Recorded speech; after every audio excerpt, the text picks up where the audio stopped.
Okay, so in today's lecture, we will talk about glycogenesis, glycogenolysis, and regulation of blood glucose levels, and galactose metabolism.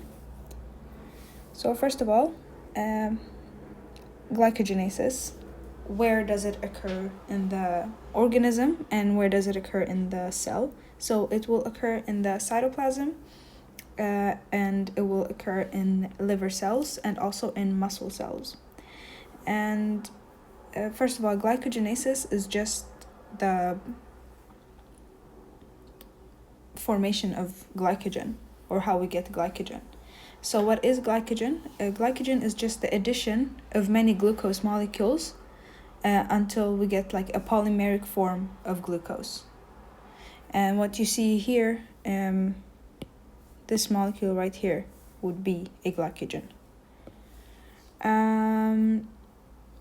Okay, so how is glycogen stored? It's stored, like I said, it's in the, so glycogenesis happens in the cytosol, and it produces glycogen, and glycogen is stored in the cytosol in granules that are called cytosolic granules, and these cytosolic granules are then subdivided into alpha rosettes, which are made up of 20 to 40 beta particles, and these beta particles are made up of 55,000 glucose molecules, and they have approximately 2,000 reducing ends. So the breakdown of glycogen, not glucose, but the breakdown of glycogen will start from these reducing ends right here. Yes. Why is glycogen synthesized? Why does this even occur? So this happens when you have an excess amount of glucose in your blood, or any other substrates that can also, so an excess of glucose, but also an excess of lactate or other amino acids that can be converted into glucose. If you have an excess of that, the body doesn't need to use those molecules, doesn't need to use glucose for ATP, then we can actually just store it for later. And that's why we store it in the form of glycogen. So, yes, and like I said, glycogen or glycogenesis will occur mostly in the muscle and in the liver, and 75% of all glycogen is in the muscle, and we use it for energy. So when you contract your muscles, or you're gonna run, or you're gonna do something, then you will have a lot of glycogen stores in your muscles so that you can use this energy. But in the liver, glycogen is used to maintain the blood glucose levels. So it's not used for energy production. And blood glucose levels are approximately 5 millimoles per liter. So glycogenesis happens in 3 steps. First, we will form something called glycogen, and then we will add glucose molecules to this glycogen, and then we will do a branching of this molecule. So this would be the glycogen core, or and we will talk about how we make that, and then we will have the glucose molecules that are added to it, and then the branchings. One other thing I would like to mention is that in glycogen we will have alpha 1 to 4 linkages and alpha 1 to 6 linkages, which are the branching points, every 12 to 14 glucose molecules. Okay. So glycogenesis, you have a lot of glucose in your blood, and then through the GLUT2 receptor, this is in the liver. So through the GLUT2 receptor, glucose will enter, and glucose can then be, together with the help of hexokinase IV, be transformed from glucose to glucose 6-phosphate. And if you remember earlier, like from earlier colloquiums, hexokinase 4 is the enzyme that converts glucose to glucose 6-phosphate in the liver. The thing is that glucose or hexokinase 4 doesn't have high affinity to glucose. Only if there is a high concentration of glucose in the blood and a low concentration of glucose in the cytosol, that's when hexokinase has high affinity to glucose. And what glucose does is that it will enter the cytosol, then it will actually activate a regulatory protein in the nucleus that will release hexokinase into the cytosol. So glucose will actually activate the release of hexokinase from nucleus to the cytosol. At the same time, this regulatory protein will be inhibited by fructose 6-phosphate, because if we get glucose 6-phosphate and then it's naturally converted into fructose 6-phosphate, if we get a lot of it, then we don't need to produce glucose 6-phosphate anymore. Therefore, it will actually inhibit this regulatory protein. Yes. But remember the GLUT2 receptor. This is the receptor that lets in glucose in the liver, GLUT2. Okay, so I've called this. Okay, so the first thing because I talked about the glycogen core. So this core we need to produce it, and in order to produce it, we will need something called UDP-glucose. And I will talk about first how we produce UDP-glucose. So UDP-glucose is, first of all, when we go from glucose to glucose 6-phosphate, and we can do that, this we've talked about before. We do that by the help of hexokinase 4, which is a transferase enzyme. And then when we want to produce UDP-glucose, we will go from glucose 6-phosphate to glucose 1-phosphate. And this is just a mutation reaction, because the phosphate will change from carbon number 6 to carbon number 1. And we will use the enzyme phosphoglucomutase. Then, from glucose 1-phosphate, we will go to UDP-glucose, and we will do that with the help of UDP-glucose pyrophosphorylase, which is a ligase enzyme. So, let me just describe what has happened here. So in order to produce UDP-glucose, in order to produce this molecule, we will have something called UTP. And what happens is that this glucose 1-phosphate molecule will actually come in here, cleave the bond right here, and then it will attach itself to this part of the UTP, and then we will get this molecule. So as you can see here we have our UDP-glucose, and here we have a high energy phosphate ester bond. And this bond is really important for the synthesis of glycogen, and I'll talk about that in the next slide. But yeah, and I call this a step 0 because it's kind of, you don't really have to mind that, but whatever. It's the step that produces UDP-glucose, which is the molecule that we need for glycogen synthesis. Okay, so now we can do glycogenesis, because now we have the UDP-glucose. So first and foremost, we have to produce this glycogen core. We have to produce this glycogen core, and it's made up of 8 glucose molecules. So how we produce this is by UDP-glucose attaching itself to a tyrosine residue. So in order for the UDP-glucose to bind to the tyrosine residue is by an enzyme called glucosyl transferase that will cleave the high energy phosphate ester bonds, and that will make a free glucose molecule that can bind to tyrosine. And so we do that 8 times until we get this until we get the glycogen core. So once we have the glycogen core, we can start adding UDP-glucoses to these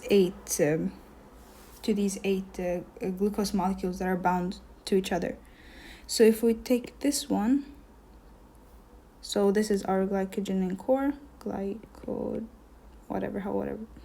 however it's written, core here. Then we will start adding, then we will add, then here we have a UDP glucose that we can add to this one. And we will do that by an enzyme called glycogen synthase. So what happens here is that this glycogen synthase will break the phosphate ester bonds, high energy phosphate ester bonds, and like that, and then it will add this molecule here, and that's how we will get this one. So that happens thanks to glycogen synthase. And we will continue doing that until we have 11 glucose molecules bound to each other, because as you recall, every 12 to 14 glucose molecules we will have a branch of glycogen. So once we have reached 11, what happens is we will have something called a glycogen branching enzyme that will create an alpha 1 to 6 branch point. And that's how we will make branches of glycogen. Why do we do this? Because the more branches we have, the more soluble the glycogen will be, and the more non-reducing ends we will have. And that's good, because then when we want to start breaking down the glycogen, we have a lot of reducing ends, it's soluble, so we can actually get our glucose molecules. Now we've talked about how we can build up glycogen. Now let's talk about how we can break down glycogen.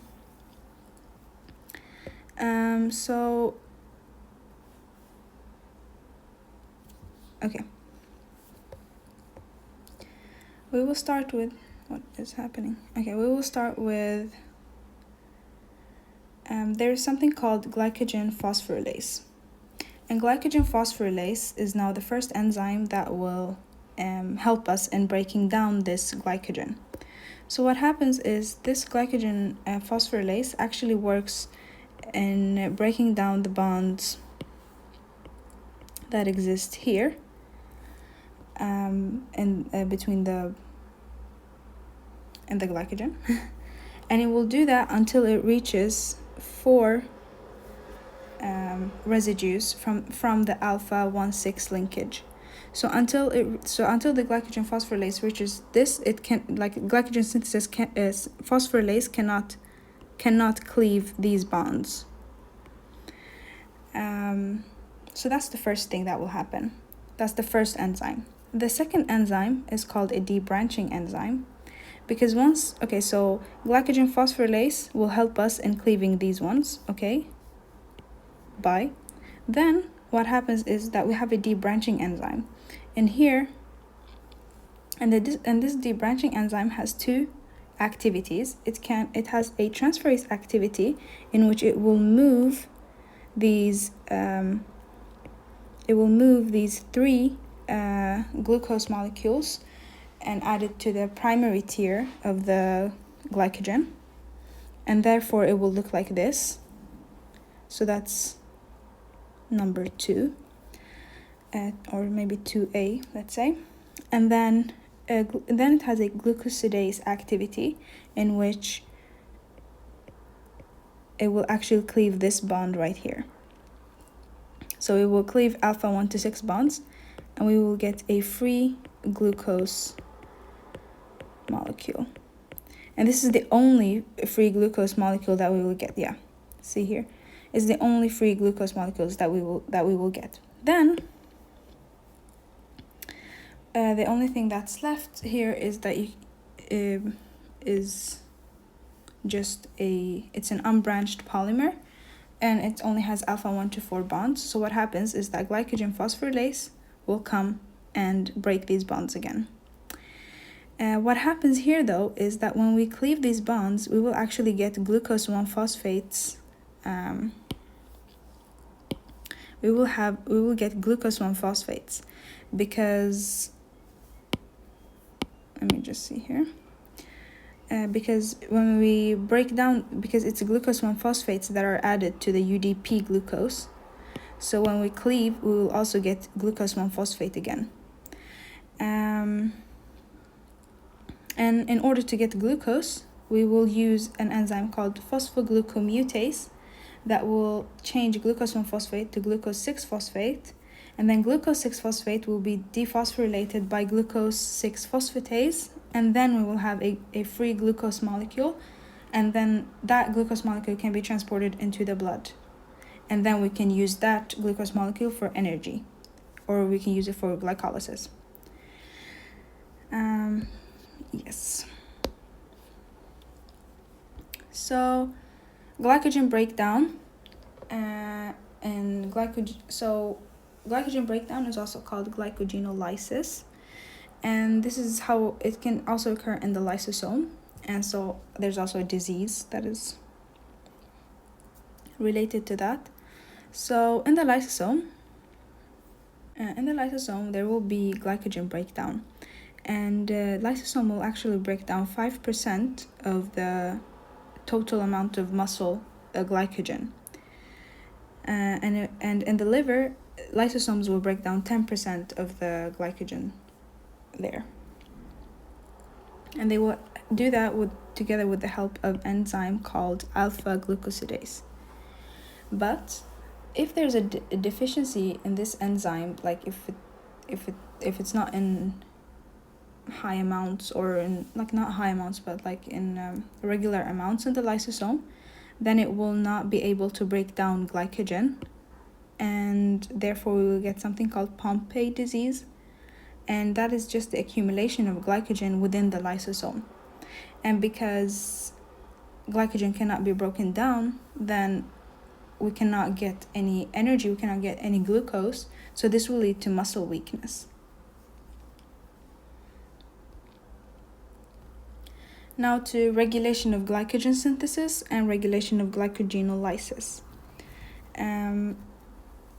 What I would like to say here is that when we want to, so glycogen synthesis and glycogenolysis are regulated processes, and it depends on what the cell needs that each of them will happen.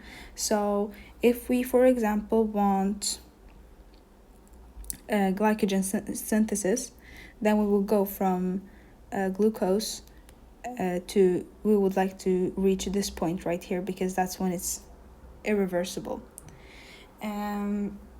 Because once we have UDP-glucose, and then glycogen can happen.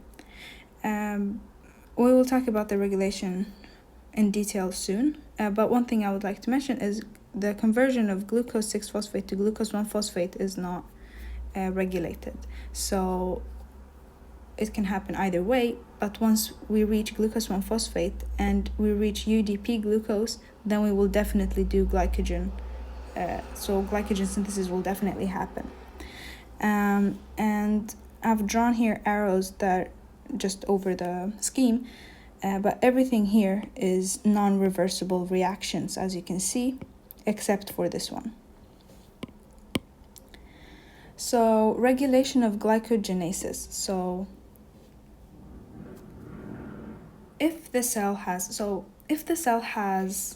GLUT2 receptor, if the cell has a GLUT2 receptor, that means that it is insulin independent, meaning it doesn't need insulin in order for the cell to take in glucose from the blood. An example of that is liver cells, or the hepatocytes. They are insulin independent, meaning they can take in glucose from the blood without insulin telling it to do so. But one thing I would like to mention is that insulin in the hepatocytes actually activates a glycogen synthase enzyme. So therefore, insulin is needed for glycogen synthesis to occur in the hepatocyte because it activates an enzyme, glycogen synthase, which we talked about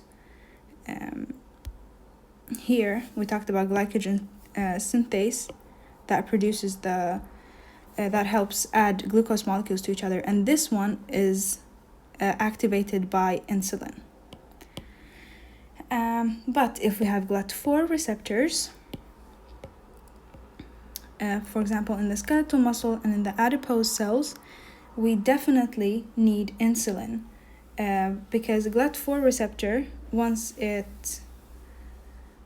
insulin binds to it, then it can actually let glucose inside from the blood into the cell, and then glycogenesis can happen.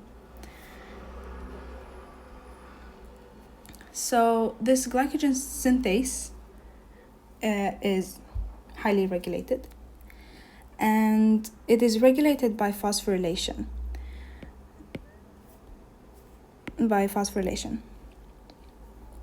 So here we have the glycogen synthase, and it has phosphor groups on top of it. When it is phosphorylated, it is inactive. But if we have, for example, insulin, and the main purpose of insulin is that it wants glycogenesis to happen, because if you have high amounts of glucose in your blood, and what insulin wants to do is to decrease the amount of insulin in your blood. Therefore, it will actually activate glycogenesis, because glycogenesis will take the glucose from the blood into the cell. And that's all insulin cares about. So what it does is that insulin will activate an enzyme called phosphoprotein phosphatase 1. And this protein dephosphorylates glycogen synthase, and when glycogen synthase is dephosphorylated, that means that it's active. And if glycogen synthase is active, then it can add glucose molecules, or can add UDP-glucose molecules to the growing polymer of glucose. So, yes, another thing that glucose does, or another thing that insulin does, is that it will inactivate an enzyme called glycogen synthase kinase, so this enzyme right here, because this enzyme adds phosphorylates glycogen synthase. And if glycogen synthase is phosphorylated, then that means that it's inactive. Yes. Another thing I would like to mention is that insulin will bind to a receptor, and it will cause for a signal cascade inside the cell. So what insulin does is that it will, so this GLUT4 receptor, for example, is inside a vesicle in the cytosol. And when insulin binds to a receptor, so it binds to this receptor, it will actually activate a signal cascade. I'm sorry, my neighbor scared me. Okay. So insulin will bind to a receptor. This will cause for a signal or a cascade of signals inside the cytosol, and then this will lead for the release of a vesicle that has GLUT4 receptors inside of it. So the GLUT4 receptors will bind then, or they will be released, and then they will bind to the membrane of the cell. And so that can only happen. And then when the GLUT4 receptor is on the cell, then it can take in insulin from it will be able to accept glucose or transport glucose from the blood into the cell. And that's something that insulin helps. And that's what I've written here. Okay, so another thing is that we have glucagon and epinephrine, and they do kind of the same thing, and that's what we have to know for our colloquium. Basically, they're the same. And they want glycogenolysis to happen. So insulin wants glycogenesis to happen, but glucagon and epinephrine want glycogenolysis to happen. And glycogenolysis is good because, it's good when you, for example, need energy or when you need glucose. So this will happen, for example, when you're stressed or when your blood glucose levels are low. So if you've been fasting, for example. So that will lead for glucagon and epinephrine to activate glycogenolysis. And what they will do, glucagon and epinephrine, they will inactivate phosphoprotein phosphatase 1 so that it cannot dephosphorylate glycogen synthase, and it will keep glycogen synthase inactive so that we can actually break down the glycogen and not build it. Okay. So glycogenolysis in the muscles and in the liver. So in the muscles, we have phosphorylase B right here. And this one will make sure that there will be breakdown of glycogen, but it is inactive, or it's active in a phosphorylated form. So glycogen synthase was inactivated in phosphorylated form, but phosphorylase B is active in phosphorylated form. And in phosphorylated form, it's called phosphorylase A. And glucagon and epinephrine activate this enzyme. So, and you can see that here. They will activate this phosphorylase B enzyme. So that, because this happens in the muscles, they will activate the enzyme, and then glycogenolysis can happen. But in the liver, we will have phosphorylase A, and that is, okay. So in the liver, when we already have, if we already have a lot of glucose, and we don't want glycogenolysis to happen, then phosphorylase A, which is the active form, just like in the muscle, phosphorylase A is the active form. It will be inhibited by glucose molecules. Yeah. Also, another important thing that I would like to mention is that this phosphoprotein phosphatase 1, I have said that it dephosphorylates glycogen synthase.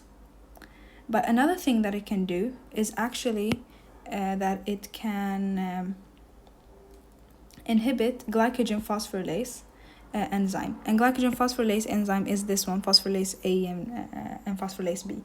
So if PP1 dephosphorylates glycogen synthase, at the same time, it will inhibit glycogen phosphorylase.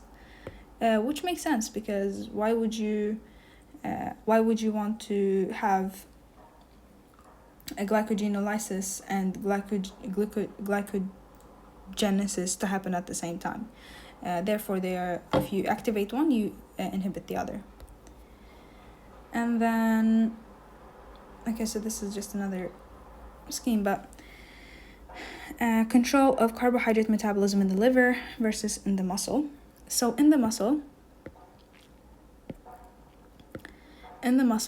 if the muscle receives epinephrine, this will lead for the increase of glycogenolysis, and this will also cause for glycolysis to happen, because in the muscle we want energy, for example, for a contraction or something, so glycogenolysis will happen, and also glycolysis will happen because we just want these glucose molecules free so that we can use it for ATP.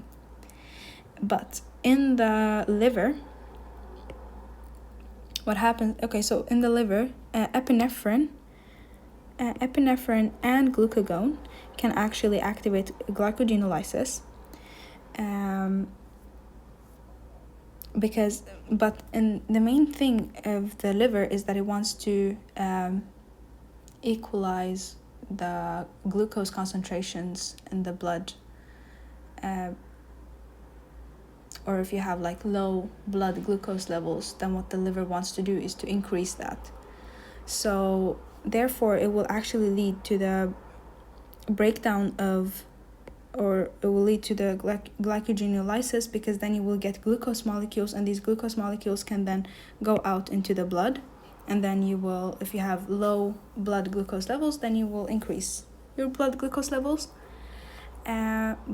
And also another thing that can happen is actually an increase of gluconeogenesis, because gluconeogenesis will produce glucose molecules, and these glucose molecules can also help in maintaining the blood glucose levels. But glycolysis will not happen in the liver if you get glucagon or epinephrine, because you don't want energy. That's not the point. The point is that you want to maintain the blood glucose levels. Okay, so let's talk about galactose metabolism.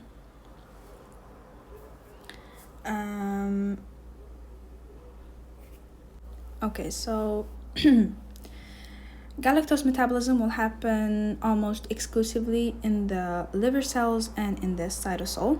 The difference here between fructolysis and galactolysis is that in order for a galactose to enter the glycolysis pathway, it will do that by an indirect way. Okay, so let's talk about how this works. You have a galactose molecule, and you want, so we want to metabolize it. What will happen here is we will go from galactose to galactose 1-phosphate, and this is kind of also like this is also similar to the step when we did fructose to fructose 1-phosphate, or when we go from glucose to glucose 6-phosphate. It's kind of the same thing, but here we will use a molecule or enzyme galactokinase, and this will use ATP. And then we will phosphorate the galactose into galactose 1-phosphate. Then what happens is, and I think this is easier to show in this scheme, so therefore I will talk about this one right here. So you will go from the galactose, so this one, to galactose 1-phosphate, this one, by the help of galactokinase, and you will use ATP.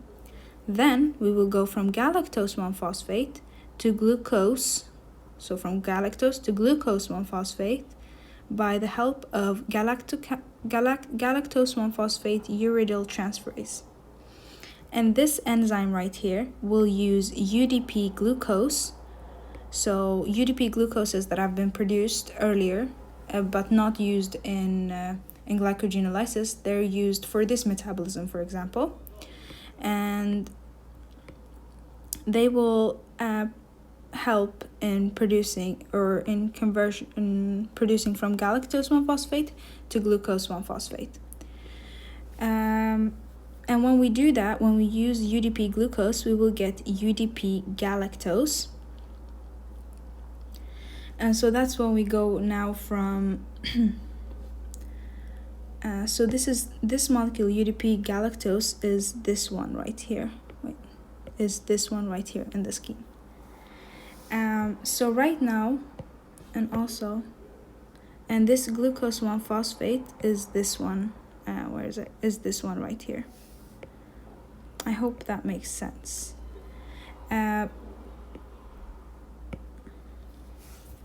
So this UDP-glucose, so now we have received glucose 1-phosphate. Really good, because now glucose 1-phosphate can be converted to glucose 6-phosphate, and it can enter glycolysis pathway. Perfect. But what we can do something with this UDP-glucose, because now we have it, so we can actually use an enzyme called UDP-glucose 4 epimerase, and what it can do is that it can actually convert UDP-galactose molecule to UDP-glucose. And this UDP-glucose, we can use it for glycogenesis, or we can use this glucose back here to make more glucose 1-phosphates. Okay, so this right here is going to be a summary of what I just said. So we have a galactose, then we convert it into galactose 1-phosphate. To do that, we will use this enzyme galactokinase. Then we will go from galactose 1-phosphate to UDP galactose and 1 glucose 1-phosphate. So we will produce two things. And we will do this conversion or this reaction, galactose 1-phosphate to UDP galactose and 1 glucose 1-phosphate. We will be able to do that by the help of enzyme called galactose 1-phosphate uridylyl transferase, and it uses a UDP glucose as a cofactor. Yes. And this one right here we can use in the glycolysis pathway or whatever we want to do, but that is now we have like metabolized galactose. Then what we can do with this UDP glucose right here is actually we can or this is step number 3, that's why. So the third thing we can do is the UDP galactose plus UDP glucose 4 epimerase, we can produce UDP glucose, and this UDP glucose can be used as a cofactor again in this reaction number 2.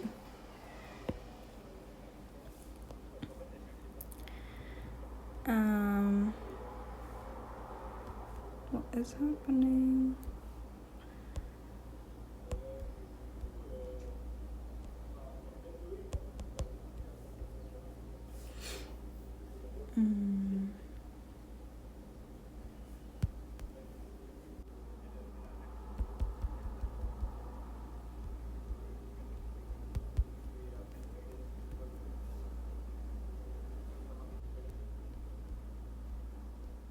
Okay, I had to stop because the app froze, so anyway, but we only have 2 slides left. One is about galactosemia, so it's the inability to metabolize galactose. So it's a disease. For some reasons, galactose can accumulate. That's bad because this leads to the conversion of galactose into galactitiol. This can damage the tissue and is highly toxic. So galactose right here, will be converted to galactitol, whatever. And so this galactosemia will happen to 3 reasons. First thing is galactokinase deficiency, transferase deficiency, and epimerase deficiency. So it's the deficiencies in the enzymes that are working right here. So the galactokinase enzyme can lead to galactokinase deficiency, and then it has its own kinds of symptoms. Yeah. Now the third thing, and it's something that our professor emphasized in the lecture, so I will emphasize it too. Insulin decreases blood glucose levels, and because it does that means that it will inhibit gluconeogenesis. So if we want to decrease blood glucose levels, we cannot have gluconeogenesis because gluconeogenesis will produce more glucose molecules. And another thing is that glucagon will increase blood glucose levels. So this means that it will activate gluconeogenesis, because when glucagon is released in the blood, or is released, then we need energy. And if we need energy, then we need glucose, then gluconeogenesis will happen. And glucagon and epinephrine they have the same kinds of functions, but just remember that. Yeah, that's all I wanted to say for this lecture. Thank you for watching. Bye.